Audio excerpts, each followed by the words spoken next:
भारत माता की, भारत माता की, इनकलाब, वंदे वंदे।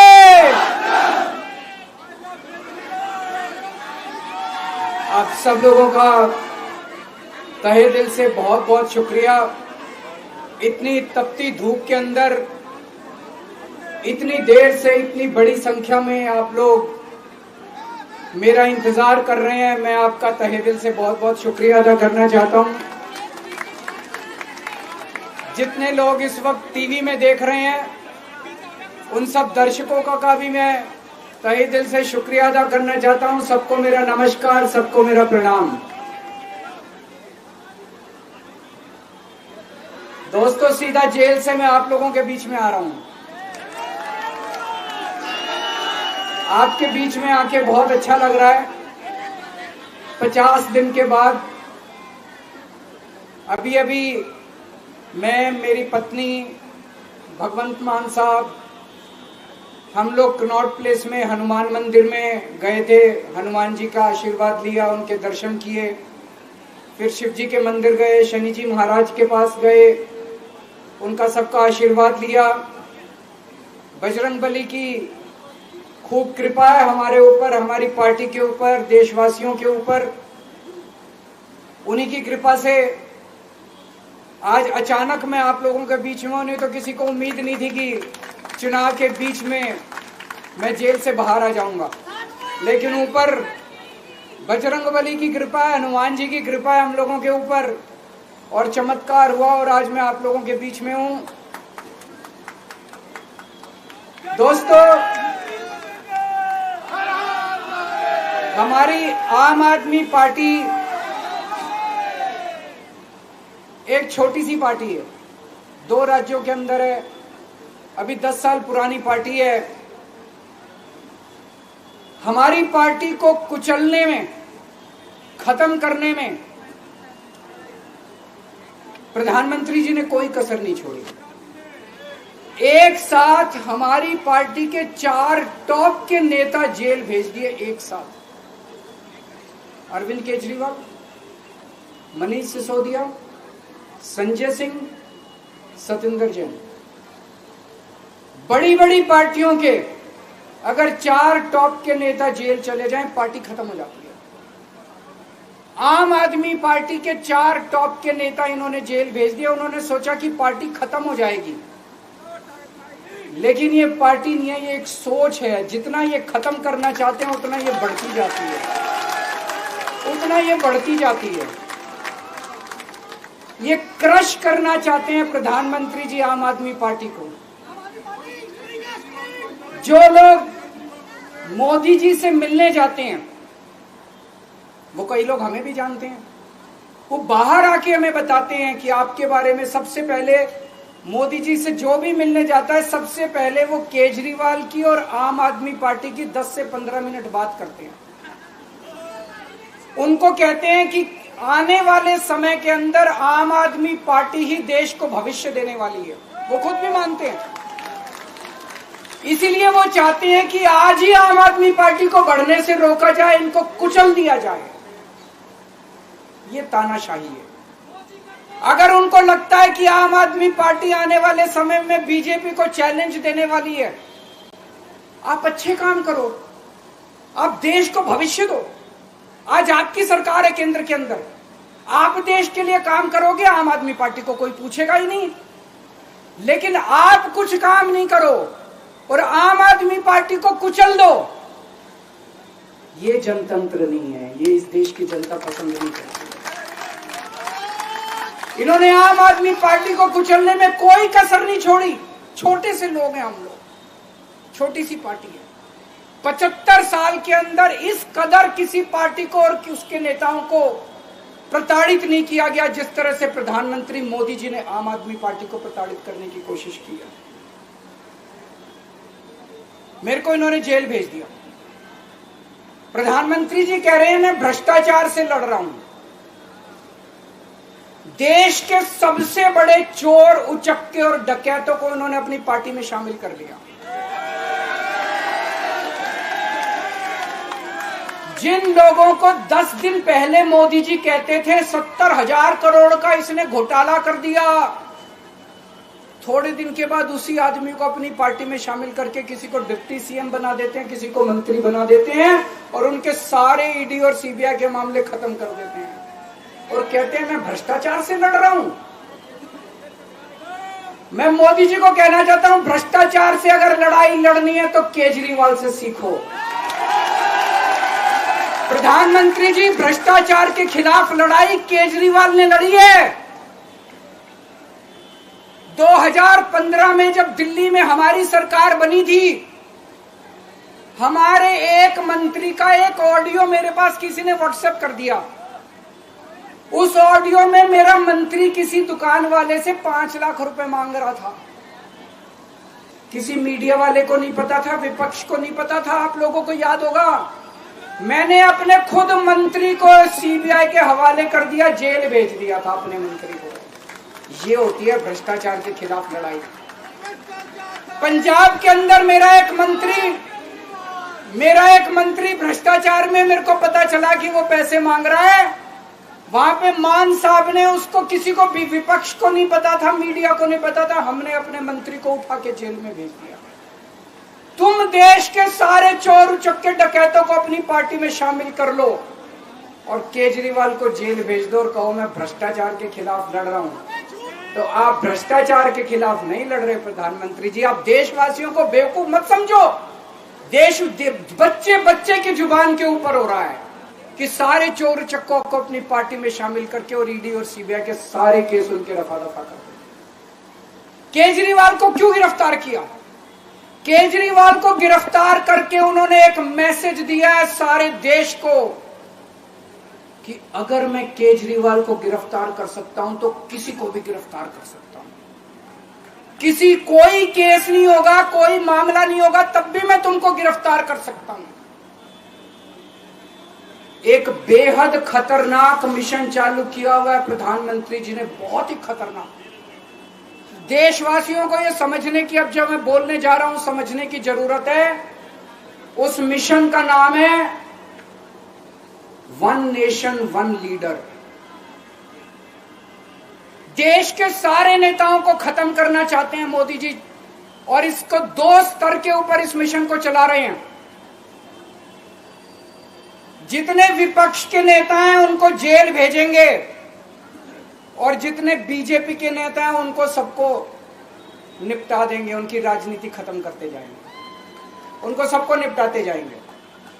विपक्ष के अंदर आज इन्होंने मनीष सिसोदिया को जेल भेज दिया, संजय सिंह को जेल भेज दिया, सत्येंद्र जैन को जेल भेज दिया, केजरीवाल को जेल भेज दिया, हेमंत सोरेन को जेल भेज दिया, ममता दीदी के कई मंत्रियों को जेल भेज दिया, स्टैलिन के कई मंत्रियों को जेल भेज दिया, केरला के सीएम के पीछे पड़े हैं। अगर ये चुनाव जीत गए, मेरे से लिखवा लो एफिडेविट के ऊपर, थोड़े दिन के बाद ममता दीदी जेल में होंगी, तेजस्वी यादव जेल में होगा, स्टैलिन साहब जेल के अंदर होंगे, पिनरई विजयन जेल के अंदर होंगे, उद्धव ठाकरे जेल के अंदर होंगे, जितने विपक्ष के नेता ये सारे जेल के अंदर होंगे। अगर ये चुनाव जीत गए, इन्होंने बीजेपी का एक नेता नहीं छोड़ा। आडवाणी जी की राजनीति खत्म कर दी इन्होंने, मुरली मनोहर जोशी की राजनीति खत्म कर दी, सुमित्रा महाजन की, शिवराज सिंह चौहान जिसने मध्य प्रदेश का चुनाव जीत के दिया इन लोगों ने, शिवराज सिंह चौहान ने उसको मुख्यमंत्री नहीं बनाया, उसकी राजनीति खत्म कर दी। वसुंधरा राजे की राजनीति खत्म कर दी इन्होंने, खट्टर साहब की राजनीति खत्म कर दी, डॉक्टर रमन सिंह की राजनीति खत्म कर दी। अब अगला किसका नंबर है? योगी आदित्यनाथ। अगर ये चुनाव जीत गए, मेरे से लिखवा लो, 2 महीने के अंदर उत्तर प्रदेश का मुख्यमंत्री बदल देंगे। योगी आदित्यनाथ की राजनीति खत्म करेंगे, उनको भी निपटा देंगे। यही तानाशाही है दोस्तों। वन नेशन वन लीडर ये चाहते हैं, एक ही तानाशाह इस देश के अंदर बचेगा, एक ही तानाशाह इस देश के अंदर बचेगा। हमारा देश बहुत महान है, 4000 5000 साल पुराना हमारा देश है। इसके पहले पिछले 4000 साल में कई मौके आए जब इस देश के ऊपर तानाशाहों ने कब्जा करने की कोशिश की। लेकिन हमारे देश के लोगों ने उन तानाशाहों का तख्ता उखाड़ के फेंक दिया। जब जब हमारे देश में ऐसा मौका आया कि तानाशाह ने हमारे देश के ऊपर कब्जा करने की कोशिश की, इस देश की जनता ने उसका तख्ता उखाड़ के फेंक दिया। आज एक तानाशाह इस देश से जनतंत्र खत्म करना चाहता है। आज एक तानाशाह इस देश से लोकशाही खत्म करना चाहता है। मैं पूरे तन मन धन से लड़ रहा हूं, संघर्ष कर रहा हूं उस तानाशाह के खिलाफ। 140 करोड़ लोगों का साथ चाहता हूं मैं। मेरे अकेले के करने से नहीं होगा। 140 आज मैं आप लोगों से भीख मांगने के लिए आया हूं। 140 करोड़ लोगों से 140 करोड़ लोगों से भीख मांगने के लिए आया हूं। मेरे देश को बचा लो, मेरे भारतवर्ष को बचा लो, मेरा भारत बहुत महान है। इस तानाशाही से बचा लो मेरे दोस्त, मेरे देश को।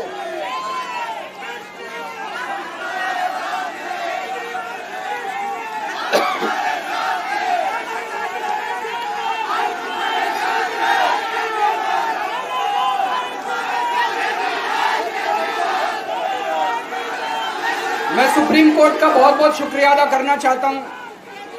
उन्होंने 21 दिन दिए हैं, एक एक दिन में 24 घंटे हैं। मैं एक दिन में 24 में से 36 घंटे काम करूंगा। पूरे देश भर में घूमूंगा इस तानाशाही को रोकने के लिए। दोस्तों, जितनी मेरे अंदर ताकत है, मेरा सब कुछ कुर्बान है देश के लिए। मेरा तन मन धन सब कुछ कुर्बान है मेरे देश के लिए। मेरे खून का एक एक कतरा मेरे देश के लिए, मेरे शरीर का एक एक कतरा, मेरी जिंदगी का एक एक पल मेरे देश के लिए। मेरे देश को बचाने के लिए मैं पूरे देश में जाऊंगा। दोस्तों, अब एक बहुत महत्वपूर्ण बात करने जा रहा हूं, उसको ध्यान से सुनना। ये लोग इंडिया गठबंधन से पूछते हैं आपका प्रधानमंत्री कौन होगा। मैं बीजेपी से पूछता हूं आपका प्रधानमंत्री कौन होगा। आप लोग सोच रहे होंगे केजरीवाल क्या बात कर रहा है, मोदी जी होंगे। नहीं, मोदी जी अगले साल 17 सितंबर को 75 साल के हो रहे हैं। बीजेपी के अंदर मोदी जी ने 2014 में मोदी जी ने खुद ने रूल बनाया था कि बीजेपी के अंदर जो भी 75 साल का होगा उसको रिटायर कर दिया जाएगा। सबसे पहले आडवाणी जी को रिटायर किया गया, उसके बाद मुरली मनोहर जोशी जी को रिटायर किया गया, फिर सुमित्रा महाजन को रिटायर किया गया, फिर यशवंत सिन्हा को रिटायर किया गया। अब मोदी जी अगले साल 17 सितंबर को रिटायर होने वाले हैं। तो मैं बीजेपी से पूछना चाहता हूं आपका प्रधानमंत्री का दावेदार कौन है। दोस्तों, अगले साल 17 सितंबर तक अगर इनकी सरकार बनी, तो उस पर भी आऊंगा मैं। अगर इनकी सरकार बनी तो पहले अगले 2 महीने में योगी जी को निपटाएंगे ये, और उसके बाद मोदी जी के सबसे खास अमित शाह को ये प्रधानमंत्री बनाएंगे। तो मैं लोगों को, देश के लोगों को आगाह करना चाहता हूं, मोदी जी अपने लिए वोट नहीं मांग रहे। मोदी जी अमित शाह को प्रधानमंत्री बनाने के लिए वोट मांग रहे हैं।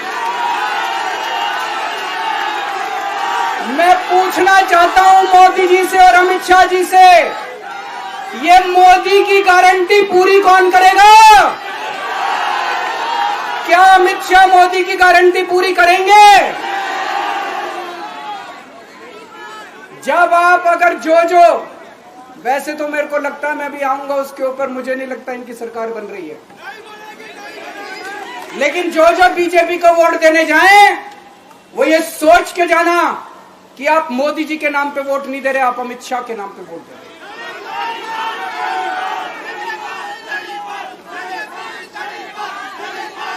अब एक खुशखबरी है आप लोगों के लिए, अब एक खुशखबरी है। सबको बता देना जो मैंने बातें कही है, बड़ी सोच समझ के कही है। वहां बैठ के यही सोच रहा था 50 दिन से।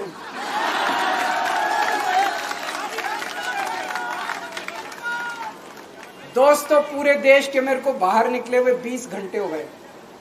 इन 20 घंटों के अंदर भी मैंने रात भर में जनता से बात कर रहा था, लोगों से फोन कर रहा था।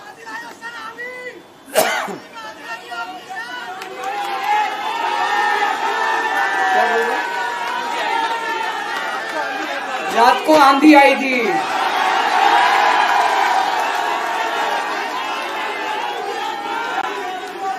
पिछले 20 घंटे में मैंने जो बातचीत करी है, कई बड़े बड़े एक्सपर्ट से बात की, चुनाव विश्लेषकों से बात की, सेफोलॉजिस्ट से बात की, जनता से बात की, फोन पे लोगों से।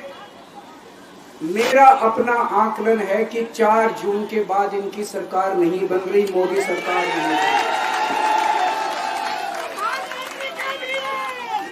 दोस्तों, अगर मैं गलत हूं तो मेरे को बताना। हरियाणा में इनकी सीट कम हो रही है, राजस्थान में कम हो रही है, कर्नाटक में कम हो रही है, दिल्ली में कम हो रही है, बिहार में कम हो रही है, महाराष्ट्र में कम हो रही है, कर्नाटक में कम हो रही है, बंगाल में कम हो रही है, झारखंड में कम हो रही है। बढ़ कहां रही है? यूपी में कम हो रही है, बढ़ कहां रही है? बड़े एक भी जगह इनकी सीटें नहीं बढ़ रही हैं। मेरा अपना मानना है, और सट्टा बाजार में भी जो चल रहा है, इनकी 220 से 230 के बीच में सीट आ रही है, उससे ज्यादा सीट नहीं आ रही। मोदी सरकार नहीं बन रही है, केंद्र में इंडिया गठबंधन की सरकार बन रही है। आम आदमी पार्टी उस सरकार का हिस्सा होगी। दिल्ली को पूर्ण राज्य दिलाएंगे। दिल्ली का एलजी लोगों का एलजी होगा, दिल्ली का एलजी दिल्ली वालों का एलजी होगा। गुजरात से आया हुआ अभी, दिल्ली के लोगों का एलजी होगा, दिल्ली के लोगों का विकास होगा। एक और पॉइंट है, जब मैं जेल के अंदर था तो कुछ लोगों ने यह मुद्दा उठाया, केजरीवाल सीएम पद से इस्तीफा क्यों नहीं देता। दोस्तों, केजरीवाल को कभी किसी पद का लालच नहीं हुआ। मैं अब मंत्री, मुख्यमंत्री, प्रधानमंत्री ये सब बनने नहीं आया। इनकम टैक्स में कमिश्नर की नौकरी करता था। कमिश्नर की नौकरी छोड़ के दिल्ली की झुग्गियों के अंदर 1 नहीं, 2 नहीं, 3 नहीं, 10 साल तक मैंने दिल्ली की झुग्गियों के अंदर काम किया है, सुंदर नगरी और नंद नगरी की झुग्गियों के अंदर, इनकम टैक्स कमिश्नर की नौकरी छोड़ के। जब मेरे को दिल्ली की जनता ने पहली बार सीएम बनाया, असूलों के ऊपर 49 दिन के अंदर सीएम पद से इस्तीफा दे दिया था। एक चपरासी की नौकरी कोई नहीं छोड़ता। सीएम बनने के लिए लोग अपना दायां हाथ कटाने के लिए तैयार होते हैं। मैंने खुद से अपने आप सीएम की कुर्सी को लात मार दी थी 49 दिन के अंदर। मेरे लिए सीएम पद इंपॉर्टेंट नहीं है। आज मैंने सीएम पद से इस्तीफा क्यों नहीं दिया जेल जाने के बाद? दोस्तों, पिछले 75 साल में भारतवर्ष में इतने राज्यों के चुनाव हुए, इतने राज्यों के चुनाव हुए, दिल्ली के अंदर सबसे ऐतिहासिक बहुमत से आम आदमी पार्टी जीती। 55-56% वोट, एक बार 67 सीट, एक बार 62 सीट। इतने भारी बहुमत से आज तक कोई राज्य की सरकार 75 साल में नहीं जीती। इतने भारी बहुमत से जीतने के बावजूद झूठा केस, अब उनको पता है वो हमें हरा नहीं सकते दिल्ली के अंदर। उन्हें पता है अगले 20 साल तक दिल्ली में आम आदमी पार्टी को कोई नहीं हरा सकता। तो उन्होंने एक षड्यंत्र रचा, राजनीतिक षड्यंत्र रचा। केजरीवाल को झूठे केस में जेल भेज दो, केजरीवाल को इस्तीफा देना पड़ेगा, केजरीवाल की सरकार गिर जाएगी। उन्होंने ये षड्यंत्र रचा। मैंने कहा मैं भी इस्तीफा नहीं दूंगा। तुम अगर जनतंत्र को जेल में कैद करोगे तो जनतंत्र जेल से चला के दिखाएंगे। दोस्तों, सरकार भी जेल से चला के दिखाएंगे। कतई इस्तीफा, तुम्हारे ट्रैप में फंसने वाले नहीं हम। ये अगर हेमंत सोरेन साहब को भी इस्तीफा नहीं देना चाहिए था, जेल से सरकार चलानी चाहिए। अगर हमने इस्तीफा दे दिया, ये तो बड़ा अच्छा इनके लिए, जिस राज्य के अंदर ये चुनाव हारेंगे उसके मुख्यमंत्री को पकड़ के जेल में डाल दो, सरकार गिरा दो। उसके मुख्यमंत्री को पकड़ के जेल में डाल दो, सरकार। आज मैं अगर दिल्ली की जेल के अंदर रह के दिल्ली की जेल से इस्तीफा नहीं दे रहा, वो इस तानाशाही के खिलाफ संघर्ष कर रहा हूं, इसको समझ लेना। केजरीवाल को किसी पद का लालच नहीं है। सीएम तो 100 सीएम की कुर्सी देश के नाम कुर्बान हो। मुझे पता चला मेरे जेल जाने से बहुत लोग भावुक हुए, खासकर मेरी माँ, बहनें, महिलाएं बहुत रोई, कईयों ने बहुत मन्नतें मांगी। मैं सबका बहुत बहुत शुक्रिया अदा करना चाहता हूं जिन लोगों ने अपनी दुआएं, करोड़ों लोगों ने अपनी दुआएं भेजी हैं। पूरी दुनिया भर से करोड़ों लोगों ने दुआएं भेजी। उन्हीं के आशीर्वाद का कमाल है कि आज मैं आप लोगों के बीच में हूं। आप लोग सब लोग सुखी रहें, देश खूब तरक्की करे, फले फूले, आप सब लोग खूब खुश रहें, ऐसी मेरी प्रभु से इच्छा है। भारत माता की। मुझे पूछा गया पिछले दिनों एक टीवी इंटरव्यू में मुझे कहा गया कि हम आपका नाम लेंगे कोई किसी पॉलिटिशियन का, आप उसी समय उसके बारे में कुछ भी बोल देना जो आपके मन में आता। मैंने कहा बोलो। कहते सुखबीर बादल। मैंने कहा पहाड़ों वाले स्कूलों में पढ़े हैं, पंजाबी लिखनी पढ़नी आती नहीं, लेकिन पंजाब के बारिश बनना चाहते हैं। कहते कैप्टन अमरिंदर सिंह। मैं कह राजा लोग हैं, महलों में रहने वाले। जब मुगलों का राज था मुगलों के साथ थे, जब अंग्रेजों का राज था अंग्रेजों के साथ थे, जब कांग्रेस का राज था कांग्रेस के साथ थे, जब अकालियों का राज था अकालियों के साथ थे, आजकल बीजेपी का राज है बीजेपी के साथ है। तो कहने लगे नरेंद्र मोदी। मैंने कहा किसी भी बात को किसी भी बात से कहीं भी जोड़ के कहीं भी सुना सकते हैं और साथ में गारंटी देते हैं। कहते कैसे? मैंने कहा चंद्रयान को जो लॉन्चिंग पे गए, वहां बोला उन्होंने कि मेरा इसरो से पुराना नाता है। मैं बहुत हैरान हुआ। मैंने कहा 8वीं का सर्टिफिकेट तो मिल नहीं रहा, ये इसरो कहां से आ गई यहाँ? इसरो से क्या नाता जोड़ेंगे भी? अब मैं सुनने लगा ध्यान से। कहते जब मैं स्कूल जाता था, 3री-4थी क्लास में पढ़ता था, पढ़ने में ठीक ठाक ही था, इसलिए हर टीचर मुझे आके कहता था अब तू इसरो में बैठ, अब इसरो में, अब इसरो में, अब इसरो में। इसलिए इसरो से मेरा पुराना नाता है। फिर उन्होंने कहा अरविंद केजरीवाल, इसके बारे में क्या बोलोगे? मैंने कहा इस कदर वाकिफ हो गई है मेरी कलम मेरे किरदार से, इस कदर वाकिफ हो गई है मेरी कलम मेरे किरदार से कि इश्क भी लिखना चाहता हूं तो इनकलाब लिखा जाता है। तो उन्होंने कहा भगवंत मान। मैंने कहा जे मैं देखा अमला बल्ले तो कुछ नहीं मेरे पल्ले, जे मैं देखा लोकां दी रहमत बल्ले तो बल्ले बल्ले। दोनों हाथ ऊपर करके दो नारे केजरीवाल साहब के आगमन के शुभ आगमन पर लगा दीजिए। इनकलाब। ये साथ में दफ्तर है, इनके शीशे हिला दो, इनके दोनों थोड़ा और जोर से। इनकलाब, इनकलाब। भारत माता की वंदे, बोले सोनिहाल। बहुत बहुत धन्यवाद, बहुत बहुत शुक्रिया, आपने इतना प्यार सत्कार से सुना। बहुत बहुत बहुत बहुत धन्यवाद मान साहब।